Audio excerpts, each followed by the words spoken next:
ഇപ്പം ഒരു ബിസിനസ് ഒരു വ്യക്തിനെ മാത്രം ഡിപ്പെൻഡ് ചെയ്തിട്ടാണ് റൺ ചെയ്യുന്നതെങ്കിൽ അതൊരു ബിസിനസ് അല്ല. അദ്ദേഹത്തിന് ചെയ്യാൻ വേണ്ടി അദ്ദേഹം സൃഷ്ടിച്ചെടുത്തിരിക്കുന്ന ഒരു സെൽഫ് എംപ്ലോയ്മെന്റ് ആണ്. സാർ ഇപ്പോൾ ഒരു 20+ ഇയേഴ്സ് ആയല്ലോ, ഇപ്പോൾ ഇങ്ങനെ ഒരു ഫീൽഡിൽ നിൽക്കുന്നു, കൺസൾട്ട് ചെയ്യുന്നു, അപ്പോൾ ഒരുപാട് ക്ലയൻസിനെ കണ്ടിട്ടുണ്ടാവും എന്തായാലും. അപ്പോൾ ആ ക്ലയൻസിനൊക്കെ കാണുമ്പോൾ ഒരു വ്യത്യസ്തമായിട്ട് ഒരാൾ പറഞ്ഞൊരു പ്രോബ്ലം, അതിന് സാർ കൊടുത്തൊരു സൊല്യൂഷൻ പറയാമോ? ഓരോ കസ്റ്റമറെ സംബന്ധിച്ചിടത്തോളം ഓരോ പ്രശ്നങ്ങളാണ് ഉണ്ടാവുക. പലപ്പോഴും ഏറ്റവും കൂടുതൽ ആൾക്കാർ പറയുന്ന കാര്യം എന്ന് പറഞ്ഞാൽ ബിസിനസ്സിന് ഗ്രോത്ത് വേണം, അല്ലെങ്കിൽ ടീം പെർഫോമൻസ് ഇല്ല, അങ്ങനെയുള്ള കാര്യങ്ങളാണ്.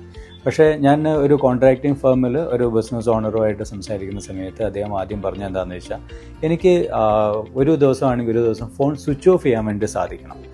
അപ്പം ഫോൺ സ്വിച്ച് ഓഫ് ചെയ്യാമെന്ന് അദ്ദേഹം ഉദ്ദേശിച്ചത് എന്തുകൊണ്ടാണെന്ന് വെച്ചിട്ടുണ്ടെങ്കിൽ ഫാമിലി ഫംഗ്ഷൻ ആണെങ്കിലും ഫ്രണ്ട്സിനോടൊപ്പം ആണെങ്കിലും ബിസിനസ് പരമായിട്ടുള്ള ഫംഗ്ഷനോ ട്രിപ്പോ ഒക്കെ ആയിക്കോട്ടെ, അദ്ദേഹം ഏറ്റവും കൂടുതൽ എൻഗേജ്ഡ് ആവുക ഫോണുമായിട്ടാണ്.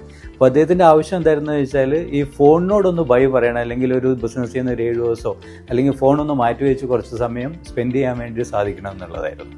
അപ്പം ഞങ്ങൾ ആ ഓർഗനൈസേഷനെ കുറിച്ച് പഠിച്ചു. അപ്പം പഠിച്ച സമയത്ത് ഞങ്ങൾക്ക് മനസ്സിലായ ഒരു കാര്യം, എല്ലാ കാര്യങ്ങളും ഇദ്ദേഹത്തെ ഡിപ്പെൻഡ് ചെയ്തിട്ടാണ് ഇരിക്കുന്നത്. അത് പർച്ചേസ് തൊട്ട് പ്രൊഡക്ഷൻ വരെയാണെങ്കിലും സെയിൽസ് തൊട്ട് കസ്റ്റമർ ഇഷ്യൂസ് സോൾവ് ചെയ്യുന്നതിലാണെങ്കിലും എല്ലാവരും ഒരു ഡിസിഷന് വേണ്ടിയിട്ടോ അല്ലെങ്കിൽ ഒരു സൊല്യൂഷന് വേണ്ടിയിട്ടോ ഇദ്ദേഹത്തെ വെയിറ്റ് ചെയ്യുന്ന ഒരു സിറ്റുവേഷൻ ഉണ്ട്. അപ്പം ഇതായിരുന്നു ഒരു മേജറായിട്ടുണ്ടായിരുന്ന അദ്ദേഹം പറഞ്ഞൊരു ഇഷ്യൂ. അങ്ങനെ ഞങ്ങൾ അത് പഠിച്ചതിനെ ബേസ് ചെയ്തിട്ട് ഞങ്ങൾ ആ ഓർഗനൈസേഷനിൽ നമ്മൾ അവിടെ സിസ്റ്റം പ്രോസസ്സ് അതുപോലെ തന്നെ കൃത്യമായിട്ടുള്ള KPI ഒക്കെ ഇംപ്ലിമെൻ്റ് ചെയ്തു.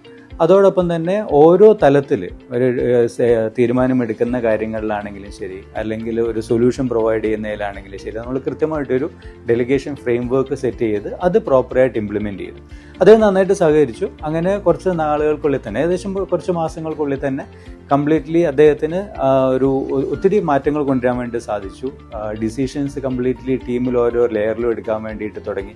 ടീം അക്കൗണ്ടബിളായി, പെർഫോമൻസ് കൃത്യമായിട്ട് റിവ്യൂ ചെയ്യാൻ വേണ്ടി തുടങ്ങി. ടീമും നന്നായിട്ട് കൺട്രിബ്യൂട്ട് ചെയ്യാൻ തുടങ്ങി. അവർ റിവ്യൂ ചെയ്യാൻ തുടങ്ങി കഴിഞ്ഞപ്പോഴത്തേന് കൃത്യമായി എന്തിലാണ് റിവ്യൂ ചെയ്യുന്ന അവർക്ക് ക്ലാരിറ്റി വന്നു. അതുപോലെ തന്നെ കളക്ഷൻസ് ഇമ്പ്രൂവ് ചെയ്തു, ബിസിനസ്സിൽ ഇമ്പ്രൂവ്മെൻറ്റ് വന്നു, ക്യാഷ് ഫ്ലോയിൽ ഇമ്പ്രൂവ്മെൻറ്റ് വന്നു. സോ ബേസിക്കലി ഒരൊറ്റ പ്രോബ്ലം ആയിരുന്നു പറഞ്ഞിരുന്നത്. പക്ഷേ അത് പ്രോപ്പറായിട്ട് നമ്മൾ ഐഡൻറ്റിഫൈ ചെയ്ത് അത് ഇംപ്ലിമെൻറ്റ് ചെയ്ത് കഴിഞ്ഞപ്പോൾ ഈ പറയുന്ന കാര്യങ്ങളിലൊക്കെ തന്നെ ഇമ്പ്രൂവ്മെൻറ്റ് വന്നു.